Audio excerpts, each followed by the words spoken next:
I'm here with James Barros. Welcome. Thank you. Thanks for having me. Yeah, thanks for doing it. Just give us the background. You have a lot of crazy talents in a lot of different creative fields. So, where do you want to start? Yeah, I definitely like to spread it thin, I guess. I definitely like to consider myself an artist, and not a lot of people like to. I guess I don't know. I don't want to say they like to think of it this way, but they don't think of music as art, right? So that's definitely just. I guess my most prominent medium is music, and of course, music is just so broad in itself that there's different types of music, different instruments, different everything. So that's kind of my one-dimensional media is how I like to think about it. Because after that, there's two-dimensional, right? Mm-hmm. Which is visual art. I've been a visual artist my whole life as well, and went to college for it. I didn't finish, but definitely something that's just as much of a part of my life as music. Yeah, what in college, because I know when you study art in college, it's sort of also a weird thing in how, depending on what school you go to, right? If they break it up into theory, practice, history, 2D, 3D, and you're right, music is sort of 4D because of the time element mm-hmm. is kind of the core. So yeah, in college, how did you break it down? So I really struggled with that because for the longest time there was no structure to my approach to art. It was just art and I guess just purely expression. So being in an environment where I could learn and have older artists to ask questions about and how they approach things was really eye-opening for sure. And I think that's when I started to gravitate more towards 3D because I do sculpt and stuff like that. Definitely not as much as I like to because it just takes so much time. But yeah, so I mean, there's no really dimension of art, if you will, that I won't approach, right? Especially with music being so. I feel like it's small because I feel like you said 4D. I feel like 4D would be more like multimedia. Mm-hmm. Movies and stuff like that. Sure. Things that are, bigger than just a piece of art. Right. Or expansive, involving lots of people and production and yeah, just things that are not so singular. Well, and now that you mention that, I mean, you have been in many bands throughout the years, mm-hmm. And you're still in a band, or are you still kind of breaking out? I'm actually trying out for a band up in Colorado right now. Just a prog rock band. They're really cool. Yeah, just a group full of musicians that I've known for a while and have a lot of respect for. And yeah, that's kind of been my main focus lately. I've been recording bass tracks. I'm trying out on bass for them, and yeah, hopefully this week I'm gonna get something sent to the guys and see what they think. Cool. So no, that's a huge undertaking. I think playing in a band and cooperating with other artists, that's always been the pinnacle in any artistic endeavors. Like, how do you coordinate more than just myself? Right. Because that's hard enough sometimes. Oh, it's super difficult. So you have a lot of experience playing live shows, mm-hmm. and that's definitely a huge milestone and something that it's a big skill to have. So how did that start? That started when I was 18. I was actually a singer in a band, and that was when I played my first show.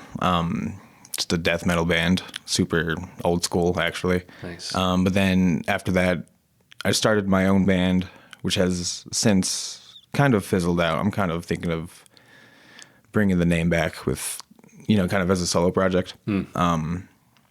But yeah, from there, I just started meeting people, and, there's no type of music I won't play, although I do play mostly metal. Mm-hmm. I've played a few like rock shows. I've filled in on a few like funk shows.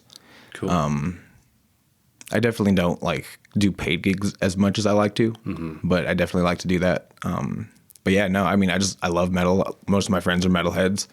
And I feel like that's where you get a lot more of the, obsessive people too, for sure. You know what I mean? Yeah, and it's I would consider my musical taste broad, but not like I am by no means. I don't have the insight into music. I sort of just listen to what I like, and it's always been. I would say when I was a kid, it was Linkin Park. That's really the first band that I would listen to nonstop. Then in maybe later in high school and college, it was EDM and dance, and now that EDM is sort of this all-encompassing pop genre. Right. I've definitely split off into more of the subgenres, but yeah, it's always been just what do I like to hear, and I have no idea as to the structure. I don't understand how to play, even though in high school I did take maybe 2 years of classical guitar, and that was stressful as a non-musician, quote unquote, because it was almost like I was trying to learn to play music only with muscle memory. And that was just so hard because I had no intuitive feel for it. Even if I could play something that sounded okay, it was just like no feeling. And I was like, man, I totally get the, like the people that play for a living that can really put their soul into a piece of music. That's when to me, it becomes like a piece of art. And so yeah, I still consider myself like a lay person. And so watching you play and even just hearing different samples of all the songs that you've recorded, like clearly you've been playing a long time and you're super talented. And it's just kind of mind blowing to me because it's like one of those skills that I know I'll never have just because I don't have to touch. All that to say, it's pretty impressive to me that you can bridge both the 3D and the music world. So I wonder, is there a lot of carryover in what inspires you when you play, some death metal and when you're sculpting or designing, two-dimensional art? Well, first of all, I really appreciate that. And yeah, for sure. I feel like that is my personal strength, is finding the crossover, because it's really hard to explain, but if I can't visualize everything in the way I like to work, it just isn't going to work for me. So I can look at, recording music the way I look at filling up a canvas or, building a farm. You know what I mean? Yeah. I read recently that Billie Eilish actually has synesthesia. Yeah. And she had talked about some of her albums where she's like, oh, this song in her brain, the way she was perceiving it was yellow, and like there were textures to it. Yeah. And for people that don't know what synesthesia is, it's essentially just your brain. I mean, it's kind of a crude way to say that it's not firing in the way that it's supposed to, because there's no supposed to. There's no correct way that your brain's supposed to work. But it's what normal people, it's what most people would perceive as, oh, the light is hitting my eyes and it's blue, and that's just the pathway. But if your light hits your eyes and then suddenly you hear something, it's just like weird connections that are cross wiring in your head. And it's such a mysterious thing. Like I'm not really even sure if they've figured out exactly what it is, but it could be something like that, where you just have this extra sensory ability, and that's like pretty fucking cool as an artist, because you can really use that. Yeah. I mean, I definitely get that. I don't know if there's a test for, to see if you could be, if you are a synesthete. That'd be interesting. Yeah. But I mean, I definitely get the crossover for sure. Yeah. Maybe not so much with colors, but like just the way everything makes me feel, for sure. Because I do still approach everything based off of my reaction to it. Whether it's, a fat, goofy little pig I sculpted or a metal song, right? It's all about my reaction, pretty much. That's interesting. When did you find out that that's like kind of how you worked? Was it in college or in school when you were learning, or was it at some point before? I think it was, I'm still figuring it out for sure, but more recently, it also came with trying to be pragmatic about my approach, because if I just let myself be, pleasure seeking, then I'm not going to get anything done, right? But at the same time, there's like reward in getting stuff done for sure. So I try to like mitigate that. It's kind of like with exercising in the morning before I hit the studio. There's things I have to do, and then I give myself that reward at the end. You know what I mean? So, yeah, and if you don't do it, it just doesn't feel the same. You're it doesn't feel the same. Didn't put in the work. Yeah. So now it's like if I want to like, start a canvas, let's say, or something like that, I have to like, I'll give myself tasks that I don't want to do that I know I have to do. You know what I mean? Yeah, just like chunking it out and breaking it down so it's not you don't look at the whole canvas. It's steps along the way. Yeah, so in a way it kind of does like shape my approach, but I feel like I have to, treat myself like a donkey with a carrot in a way. Yeah, I can relate. If you're a creative person, sometimes you have to fight your way through your own your own thoughts and own roadblocks. Definitely.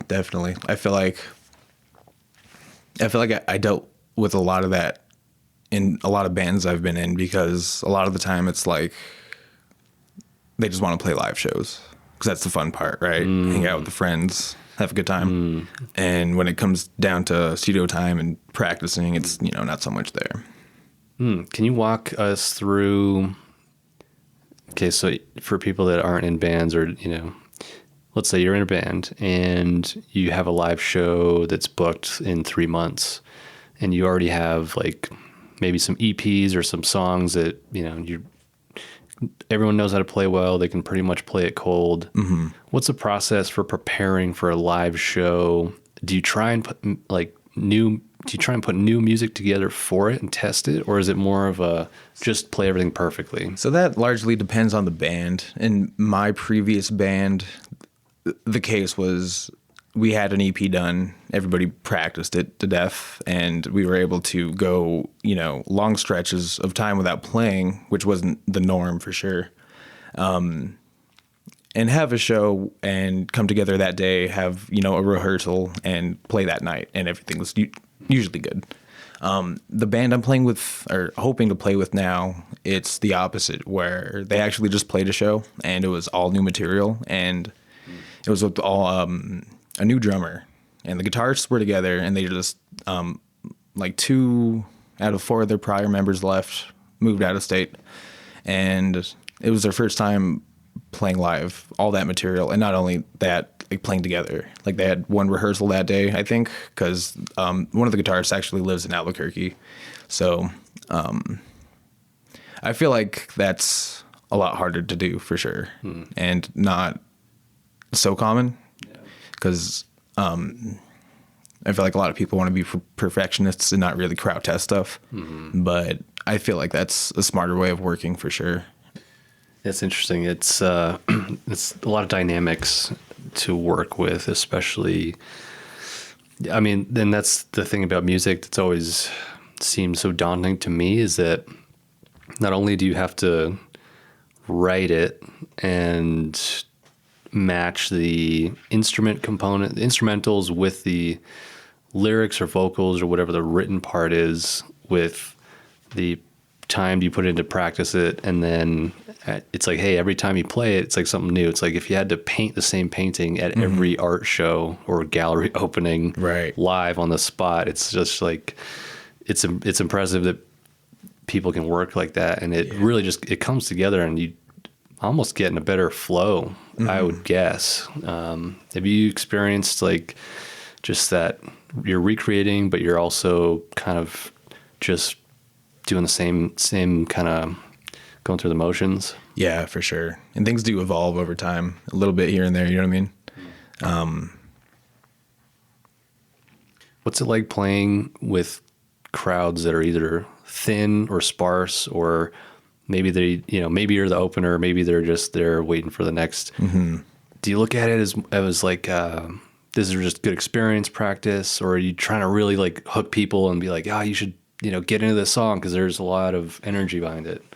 It's hard because I've in most of my personal projects, that was the case, but I've also played in, bands that have had followings. So I've played the later shows, right? But no, that's definitely playing the small opening spots is how you get your stripes pretty much. You gotta, earn it from there. How hard is it to break into the scene? Let's say you're a new band. How much legwork, and do you making phone calls? You can asking for favors. Like, how do you get into venues? Just being around. Yeah. You gotta like know who to talk to pretty much. Okay. Yeah. Promoters are usually cool people and they want to meet people. Right. And talking to bands, that's probably the biggest thing. 'Cause, you gotta be a good hang. You know what I mean? You can't be a slob. You can't leave your equipment in the way. That's the type of professionality that the music world needs or, requires, I should say. Because it's not, it's not the typical job. It's not 9 to 5. When you're playing late night bar shows, it's being a good hang pretty much. It's like you got to be a professional good hang because it's like it is a business. It is, yeah. But at the same time, it is people are off work and they just want to have fun. And it's got to be a challenging line to walk and all the more impressive. So walk us through streaming these days and either selling or at least providing a place where your fans as a small band can download your music, because if it's not on Spotify or Apple Music, like how are you supposed to break out and not just send someone a SoundCloud link? Right. What's your experience been with I'm the worst with that because I'm so old school. I still buy all the CDs. Every band I like, I find their CDs. I just started using Spotify like 2 months ago. Wow. Okay. Yeah, I don't like it. Yeah, and that's the thing. Like, I like that I can get everything, but I definitely find myself less into it for some reason. I think it's great for finding new people, but I think I'm just so into it and have been for so long that I'm going to find a way to make sure that band gets my money. You know what I'm saying? Right. And do you find that like it's typically like CD or merch? Merch. Yeah. Merch. Yeah. Interesting. Yeah. It's like these days the music, because the music's free, it's like, hey, you literally have to buy some physical product. Right. Right. And that's something that like a lot of bands that I look up to, they realize that early on that music really is free. You know what I'm saying? Sure. That only diehard fans really go out and buy any kind of music nowadays. Yeah. So, there's been a big wave of people just coming out with honestly better and better merch.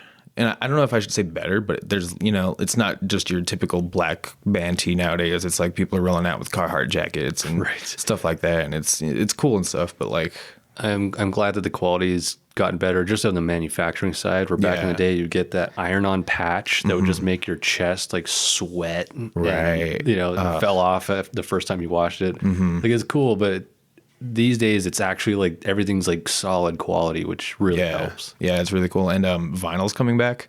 Yeah, do you buy any vinyl? I don't. Oh, well, actually I do. I don't have a player though. Okay. Yeah, I was gifted a vinyl player a couple of years ago, like for my birthday. It was one of those things where I saw that it was trendy and I was like, it's just trendy. Like, it's just trendy. And so that's why I never really considered it. Yeah. But once I kind of got into it with just one or two albums, I was like, oh shit, like, I get it. I buy the vinyl for the bands that I really like. Right. And yeah, whenever I play it, it takes a lot of work and you have to set it up properly. And it's not just pushing play on your phone. Right. And so it gives you that effort. You have to put effort into it in order to hear it. Yeah. So I think that's cool. I'm not over the top like there, and it's weird too. Like Urban Outfitters selling like cheap, shitty vinyl presses that most of the shitty vinyl, like the record players at Target, can't play because it doesn't have like anti-skate or tracking. So the needle just like bounces out of the. So it's just like a weird. Yeah, super trendy. Next to all the Polaroids. Exactly. Yeah, that's funny. And speaking of old school, I've seen your current studio, and My God, it's set up with some crazy analog equipment that I have no clue what I'm looking at, but it seems pretty legit. Can you walk us through what's your approach there? So my big focus with my home studio has just been recording guitars, and today that's as simple as plugging your guitar into an interface and getting some plugins and going to town, right? And that's all fine and dandy. And this is electric. Yeah, this is an electric guitar. Just to make sure people aren't thinking of like playing acoustic into a mic. Well, you could plug most modern acoustics in to a computer, right? But still, you would want to mic it up. But back to electric, I definitely found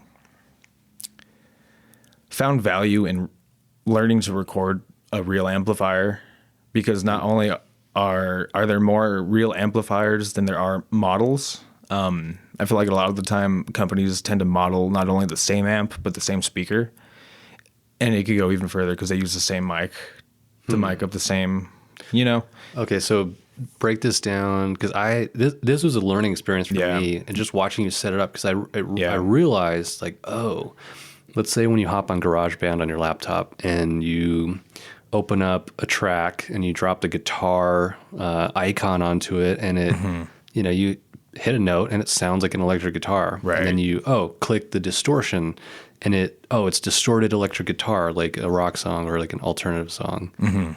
So that's all digital, and what you're saying is that if you actually plugged that Fender Stratocaster or what brand into an amplifier, old school, with an 1/8 inch jack cord, XLR cables, and then you record that with a microphone, that's like a whole chain of analog equipment that is what I've come to realize is just lost in the digital interfaces. Absolutely.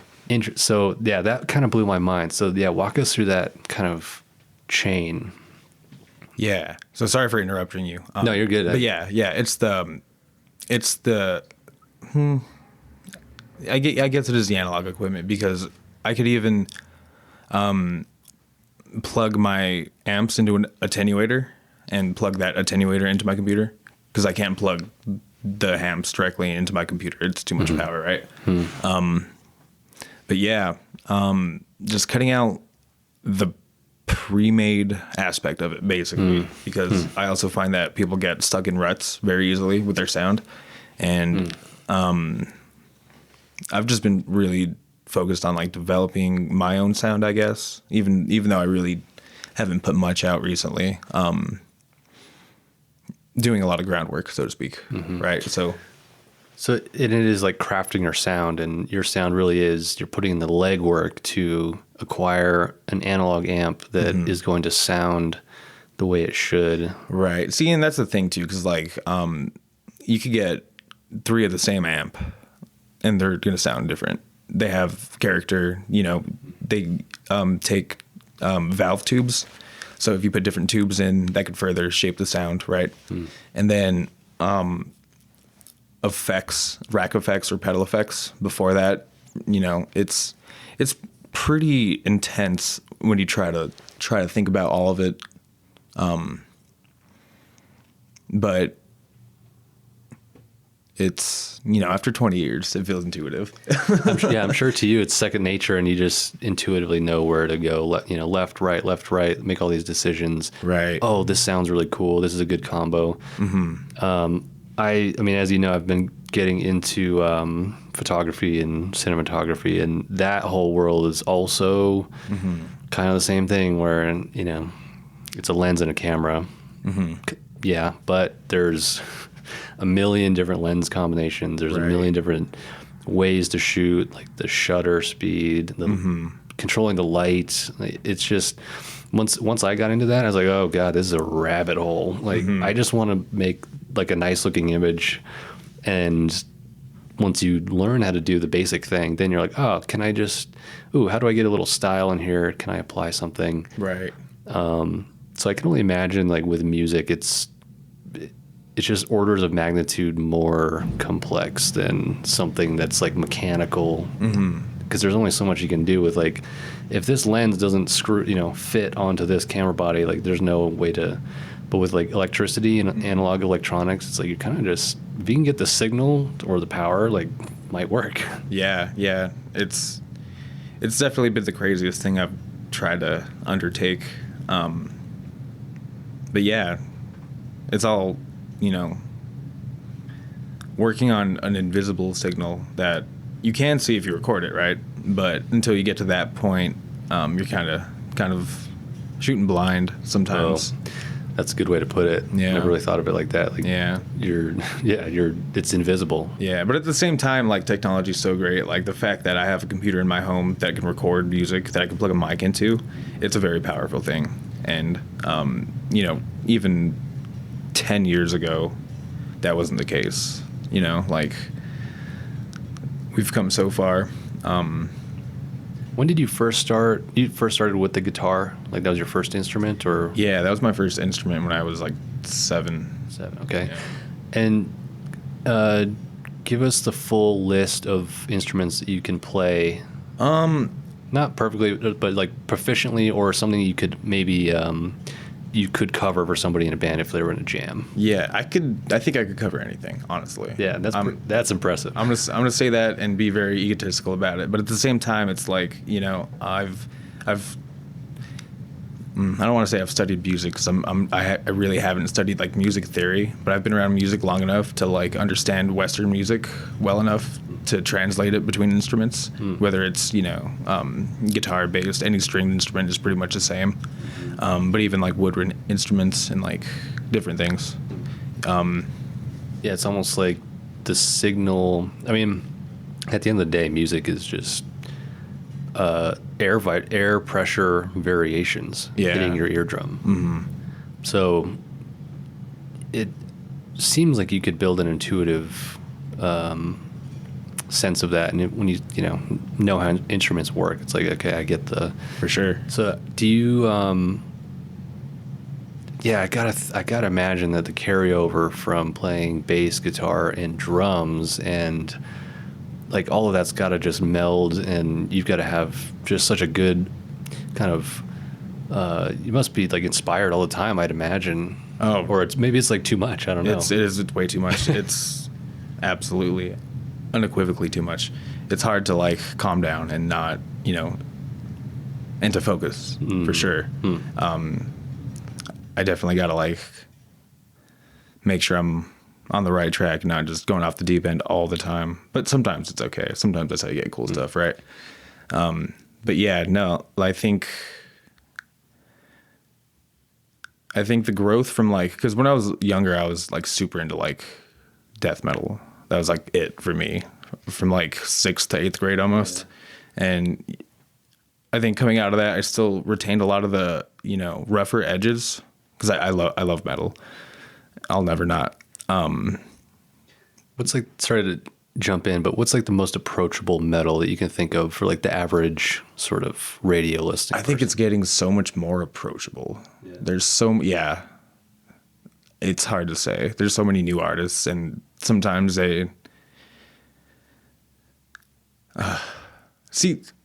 I think the big disconnect is the type of vocals music has, because when there's a lot of screaming and growling, a lot of people are turned off, and I get that for sure. And that's also where learning to sing came into play, because I actually, like, the only teacher I've ever had that actually had a really big impact on me was my singing teacher. And coming into, it was kind of like opening up another eye to music, because until then I was like harsh vocals only, all day, every day.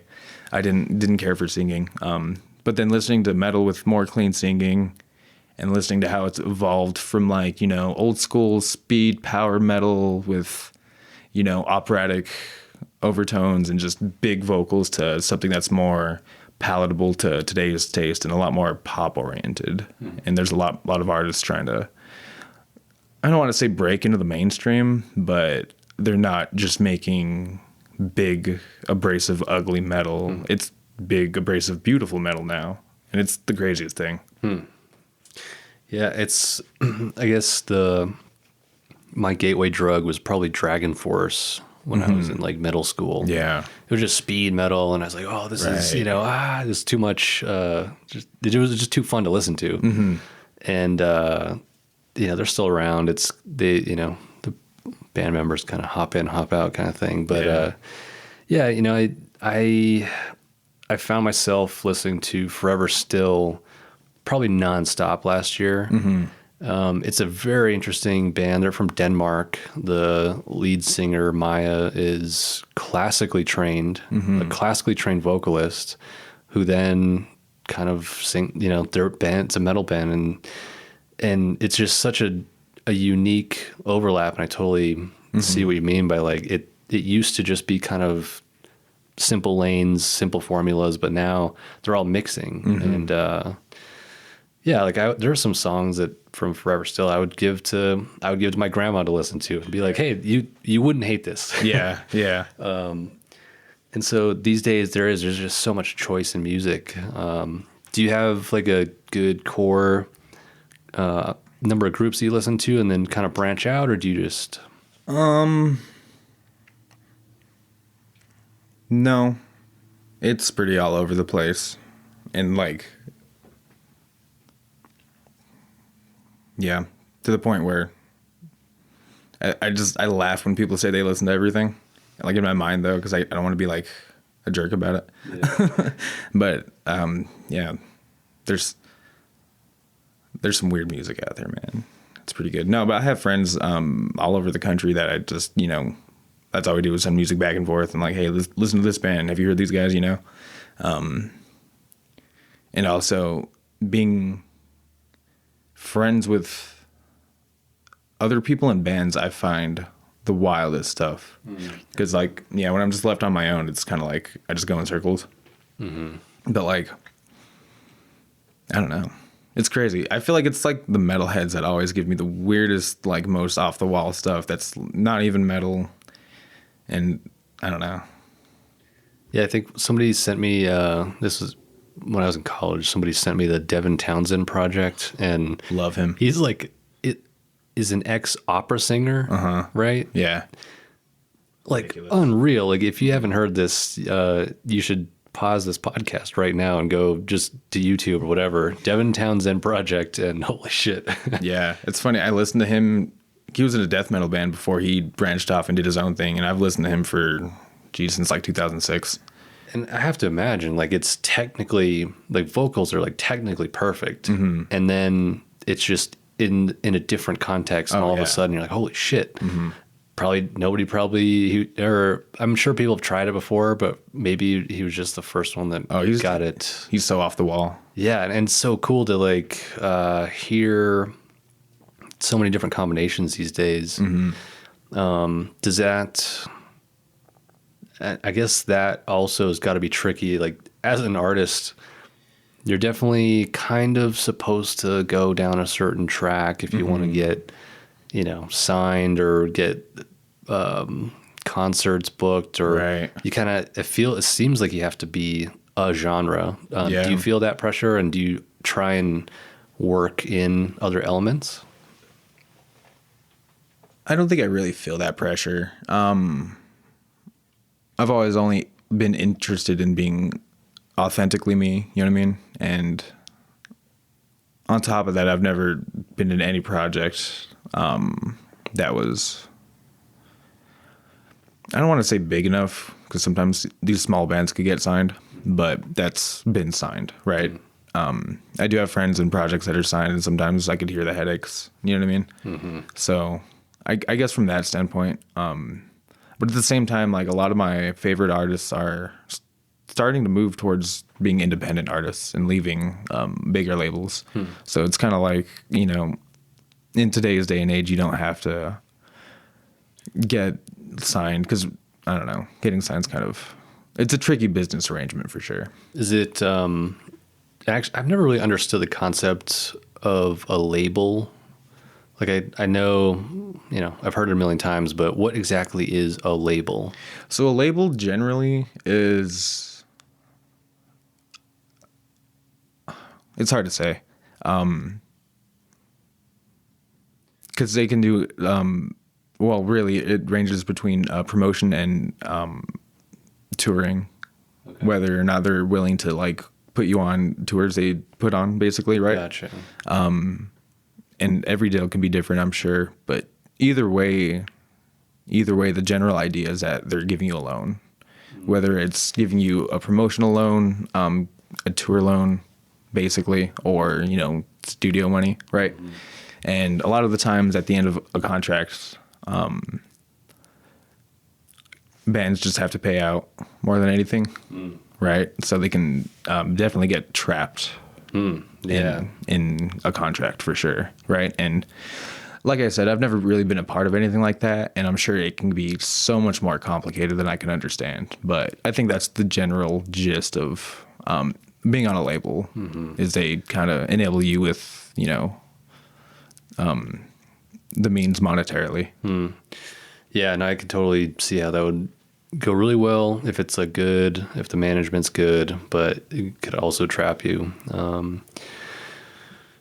Yeah, no, the music industry is so perplexing to an outsider like me. And I mean, some bands get on labels and they rock it, they love it, right? But then other bands getting, you know, legal arguments, have music pulled off YouTube forever, and that's another thing you have to be aware. Yeah, no kidding. What are your thoughts on this sort of music ownership thing that it's been going on for decades, right? Like there's streaming, oh, you don't own it, then there's I download it, I buy the physical CD. Right. What are your thoughts on, as an artist, do you want your listener to say you want them to buy it and own it forever, or do you think music is just sort of one of those things that it's so hard to catch in a bottle that is it really free if you hear it in the department store, and then or it's such a weird thing to me to try and like monetize, you know? Yeah.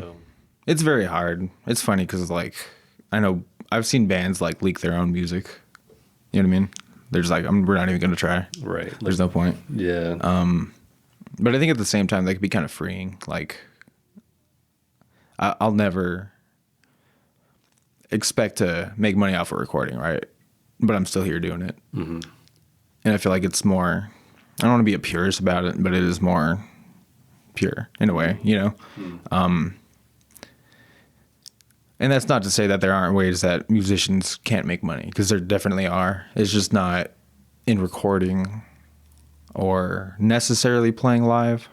Although live shows are where a lot of bands make most of their like merch sales, right? Yeah, I guess I have heard that. It's definitely like live is kind of do or die. Yeah. Yeah. You mentioned recording studio being like the purest form of expression. Is it sorry, there's a semi rolling up outside.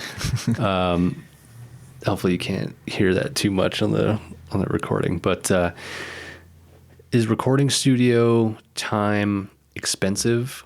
Given that you have so much of your own equipment, I know you can record your own stuff, and presumably the quality is like you could master it yourself and you could get it sent off and mastered, but do you still have to go into recording studio and pay for it? Or I don't, but I want to, especially if I like the producer, right? Because then I'll hopefully learn something. That's kind of an interesting thing, because that's for the last few years it's been, and I hate saying DIY because that comes with, you know, connotations, but it's been largely DIY. But the band I'm talking with now, they're thinking about booking a studio for 2 weeks to a month later in 2023, and just finding someone that they really like and that has a good portfolio and someone that can help elevate the project, right? Because it's hard you can't grow fire in a vacuum, right? At least it's really hard to. Yeah. But that's also where finding someone that, you know, we, hopefully we someday, respects and feel like can help push the project into the right direction, right? And that's also something a lot of bands just aren't willing to do. Is it it's sort of like having a coach or like a personal trainer built into the process. It's like you're not only just getting the equipment in the studio, but you actually have someone there guiding you and be like, hey, you might want to think about this or try this or rearrange, or how granular does it get? Pretty granular because, I mean, well, okay. So from like a pragmatic point of view, I maybe not that granular because nowadays, like at least for strings, it's pretty easy. We could just go up, record all the DI signals. That's the raw instrument straight into the computer. And the producer after that can take that signal and send it back out of the computer through the analog equipment and re-record it. Gotcha. So there's a little. Whoa. So they could really change it. From, That's called reamping. Yeah, because you're not actually playing through the amp. Like if I were to go plug into an amp and record that, that's just recording. Right. Gotcha. Okay. Yeah. So that's pretty intense, but that's probably how it would go down. Actually, that's doing anything else is kind of a waste of time. You know what I mean? Like if I want to go in and be like, I want to play 7 heads today, like no, unless we're going to pay for the time, right? So at that point, we just give everything for the engineer we give him all the information he needs, basically, and then still from there, though, the drummer has to go and do his takes.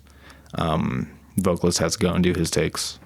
So, yeah, I guess in my brain, I'm thinking on like a movie set, they film out of order. They film different scenes with different actors at separate times. Oh, yeah. They change the light after, they change the color after, they change, everything's different after. Like, yeah. If you're part of a movie, it's like you have no fucking clue how it's going to turn out, like when it's all done, because there's going to be so much. Right. So I guess, obviously, it makes sense in music that you wouldn't just go in and do a live studio recording with microphones and you have to nail it perfectly, right? Like, well, that's a live session is its own thing. It's a thing. Yeah, it's a thing. But it's like, I guess now I see why it's so challenging. Yeah, for sure. Okay. Yeah. Some bands do just decide to do it like that still, or do certain parts live off the floor. But for the most part, like most hyper-produced metal is piece by piece. Yeah. Yeah, I guess, and it's not like, in the 60s when there was just one guitar, some drums, some vocals, and it was a little, I'm not going to say it wasn't complex, it just was, there were fewer moving parts, like with... Yeah, well, see, that's funny, because like back in the day, especially when they had like, I don't even know what they used before digital, honestly. But like, if you're trying to record like a band like that back in the day with one mic, yeah, it's its own challenge for sure. But yeah, a lot of options today. What's your go-to? Like, let's just say you want to go record some vocals for a short piece and some guitar and some bass. What's your go-to, like, there's a tried and true kind of route I take just to get it first done? I usually think about it as like building everything from the ground up, and it starts with drums or percussion. That's always the backbone, if you will. And then from there, it's bass, because that generally ties guitar to the drums in metal anyway. That's typically how I like to think about that. Not that it's only for metal. And then up from there, generally, vocals are typically last, and synths are also usually pretty late in the game, or any kind of like ambience. Yeah, see, as a kid, I always thought that it was like, the vocalist sits down and writes the song, and there's, the emotions in the writing, and then, make some guitar sections and make everything else match to that. Oh, do you mean recording or like creating? I guess from both. Okay, so that would be like recording, but creating is just, I don't know. Or actually, what do you have in your head before you record? Because I guess it could go either way, right? Like if you, I thought of this really sick guitar riff, and you start there. I guess it really is pretty variable. But in general, like, do you start you start thinking about the vibe of the song? There's a few approaches I take when it comes to writing because there's actually a program I use called a Guitar Pro where you can notate the music. And I've written whole songs in that first, right? And then learned how to play them, which is like a lot more of a linear way of doing it, I guess. But typically, like, it just usually spawns off of just playing, you know what I mean? If I'm just like jamming by myself, I'll just record like the whole hour, you know what I mean? And if I find something I like, I'll use it. If not, I don't, right? But then I can also shelf something for years and wait for the right, you know, addition to it, wait to do what I feel like is right. Cause I'm still working on being able to like get the actual idea out there. A lot of the time I get something close to it. So I don't know. It's kind of hard. Yeah. Hey, no, that's the music, the journey through creating music is that it's a black box to me. So I'm just impressed that you can pull it off. Yeah, it's definitely a rabbit hole for sure. Speaking of drums, I've always wondered, how do you freaking write and document a drum track? Is there like a standard way, or I don't even know all the pieces of a drum kit. Yeah. You know, how do you like miking up a drum kit? Like how do you mic it up, and then how do you like notate it so that you can, you know, play it over again if you don't have it memorized? Oh, yeah, the notation's kind of weird. It's basically a dumbed down version of sheet music though. Okay, so sheet music is what? Sheet music is like notated sheet music with the what are they called? The musical notes on the lines. Yeah, okay, so it's like that's like the official way to do it with like the 4/4 time, the lines and the notes and okay. I think there is like a way to notate drums in actual sheet music, right? But there's probably like, I shouldn't say probably because I know there is like a dummy version of that, because that's how I notate guitar. I don't do sheet music. I do like tablature. That's what it's called. Yeah, like I remember tabs from high school. It's like you look up the tabs because it's easier to read. Exactly. Yeah. It's the caveman version of sheet music. Right. And yeah, I mean, it's fascinating because like a drum, like I don't, you know, like I said, I don't know all the parts of a drum kit. I'm still learning drums myself. I think they're just so much, but I think for the most part, it's like kick, snare, and hi-hat. And then anything on top of that, you can notate fills, right? But that gets complicated because some drummers like to use, you know, 4 toms. Some only use 1, you know, and they both can get the same idea across generally, you know. And I'm sure like as soon as you hear it, you kind of know like, oh, okay, this is what it's supposed to sound like. Yeah. So drums are kind of a mystery to me still. It's just really cool watching your Instagram clips, practicing like foot pedaling, and timing. Oh, so this is actually a good thing. I should probably ask you. I saw a YouTube video about Tool's drummer. How I think his name's Dana Carvey, something like that. Yeah, he's somehow able to keep like 2 different times going. So he'll do like a standard, I don't know, just for the sake of me explaining it in the only way I can, like 4/4 with his right foot, and then like 2/3 with his left. Yeah. And keep some sort of weird ass like rhythm in sync. And I'm like, holy fuck. My brain is not capable of even I can barely, you know, pat my head, rub my stomach, and this guy's playing 2 different playing polyrhythms. Yeah. So how can most people do that, or is that just unreal? He's unreal. It's like a freak of nature. Yeah, he's a freak of nature. Yeah, most metal is in like 4/4. Okay. So it's really easy for me to break down, but at the same time, like the more interesting music will have, you know, different time signatures and different rhythms. But yeah, that gets really intense. Yeah, some of those guys, I don't understand. I really don't. Yeah, and it is. every time I watch those like YouTube breakdown videos, they're like, oh, the way they drum doesn't make sense, but it works. The way they sing doesn't make sense, but it works. The way they do X, Y, and Z shouldn't make sense according to the book, and yet here's this band that's like famous. Yeah, that's largely why I've like abandoned music theory. Like I don't, you know, heavily rely on my tuner, you know, which is, I don't know. I feel like that's more normal. I feel like a lot of people are surprised when I say I don't use theory, but at the same time, like everything I'm doing for this band now, it's all by ear. Like I don't have any sheet music. I'm really having to figure it out. You know what I mean?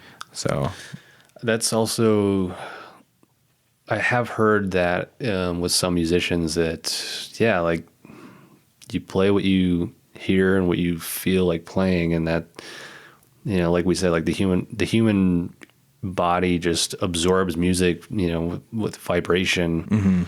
So it's, yeah, there's no rules. Like the rules are all somewhat, you know, it's all just an illusion, really. And as long as you get the thing across, like however you do it, that's always been fascinating to me. And yeah, there's plenty of famous musicians and artists that it's exactly how they did it. No, it's cool, man. I really, I'm excited to see your next few projects progress and see what you come out with. So we worked together, I guess a couple months ago or during the summer, and I helped you film just some short pieces for like Instagram and whatnot. So I'll post links in the podcast notes. But yeah, definitely go check him out. Check James out playing. And yeah, is there? God, I mean, we could go on in any direction for a long ass time. I think I asked a bunch of questions that I was just genuinely curious about. Is there anything that you want to like bring up about either your career or anything that I missed, or any points that? Not really. I think that's pretty good for now. Especially my focus is just kind of like getting these bass tracks down. Yeah. So what are you working on like currently? I know, you know, you're kind of just in between phases of life right now, but like, what's your like kind of next like milestone just for your personal like skill development? So I really hope I can play with this band. I've really been like looking for a band to elevate me, you know, people to be around that make me want to push myself and try new things and work harder and just do the band thing. I know these guys are super about it. They're super, super talented. Really cool guys, really cool to hang out with. But yeah, mainly just focused on that. Next year, I am not hopefully, because it's going to happen. I'm working with an injection molding company because I'm sick of making picks. Oh yeah, so you should explain the guitar picks. Actually, that's actually the first thing we worked on. This was like maybe a year or two ago. Yeah. I think you had some acrylic that you wanted machined into like a custom shape or something. So I just made a couple for you just for like R&D purposes. But you've designed a bunch of picks, and yeah, that was kind of the tipping point. Since then, I've kind of like worked on my design for sure, but like I spent a lot of time trying to CNC, you know, manufacture them with the CNC myself. And from there, quickly just went to, this is too much work. It's tough, man. It's tough. It's a small part. It's a small part with a lot of machining. Small parts are hard. I didn't realize. Yeah. And then for a while, I was thinking about using a laser cutter. But I think injection molding is going to be ultimately the best way for, you know, consistent quality, high numbers, and bringing costs down. Because I feel like I kind of scare some people off with the higher price. Like we said, though, it's a piece of analog gear and equipment that, you know, you can support an artist directly, and it's like a useful thing. I think that's always like I have no problem ever spending like extra money on something that's a useful object that is made by an artist. Right. And your picks have a really cool shape to them. I think that's a good, like, it's a good feature. Yeah, I appreciate that. Yeah, I spent a lot of time focusing on the design, and not only that, but like getting them to as many players as possible. Like, I cannot, I can't believe how many people have my picks. It trips me out sometimes. That's actually how I started talking to the band I'm trying out for. They wanted picks. Oh, rad. Yeah. So Nice. I mean, it's crazy to think about, but like, yeah, just that little pick has changed not only like my playing, but like my life really. Cause like I don't have any like qualms about approaching people. Like now it's like, if there's a band I want to get to know, it's like I take them some picks, and it's like an easy icebreaker. No, that's rad. I mean, hey, that's the way it should be. Like, here's something of value. Hope you can use it. And yeah, it's like, it's how you support yourself in part as an artist. Cause yeah, like, it's so difficult these days. There's too many avenues. There's too many things. There's too many people to chase. And social media is so double-edged sometimes. And chasmic. Yeah. And you can fall down the wrong chasm real fast. Like, Yep. But no, at the same time, it could be really cool. Like, I've met people not only online, but like in person, like through Instagram and through handing pics out, that I think there's real benefit if you could use it for, the right thing, right? Yeah, totally. And I think it definitely is different, at least from my experience. It's different with like music. Because yeah, personally, like I definitely keep in touch with all the bands that I like through Instagram. Right. And for me, it's like, oh shit, they just dropped like some T-shirts, or the vinyl is going to release on this date. Yeah. Yeah, I keep in touch that way. And it's different for like mixed media or 3D artists, because sometimes it just goes towards like the lifestyle thing. And, right. It is what it is. But yeah, so are you still doing pics under Mako? Yeah, the Mako guitar picks. Yeah, I have an Instagram page if anyone wants to check it out. Mako guitar picks. Sweet. Also, my personal page is Bad Weather Friend. They link to each other. Any shopping links are on both pages. Nice. Yeah. And then music, if people want to hear some of your stuff, where should we point them? Just Bad Weather Friend for now. I'm working on getting something out there. Cool. Yeah. Rad. Let me think. What else? Yeah. Thanks for describing all of the intricacies of playing and creating. It's always been a really fascinating, like subtopic of life, and right. a big part of life too is music. I think I think everybody at least has some type that they like. Oh yeah. And you can always relate to somebody. Yeah. Any closing thoughts for today's episode? I think we could always talk about 3D art in a separate. Yeah, no. Another time would be great. Leave something for the future for sure. Thanks for having me. This was cool. Look forward to it for a couple days. Always good. Thank you, James. Yeah, appreciate coming by, and we'll do it again. But for now, we're gonna wrap up 2022 on to 2023. Check out his music and Instagram, and if you need guitar picks, hey, here's a good source. Yes, come find me. All right, peace.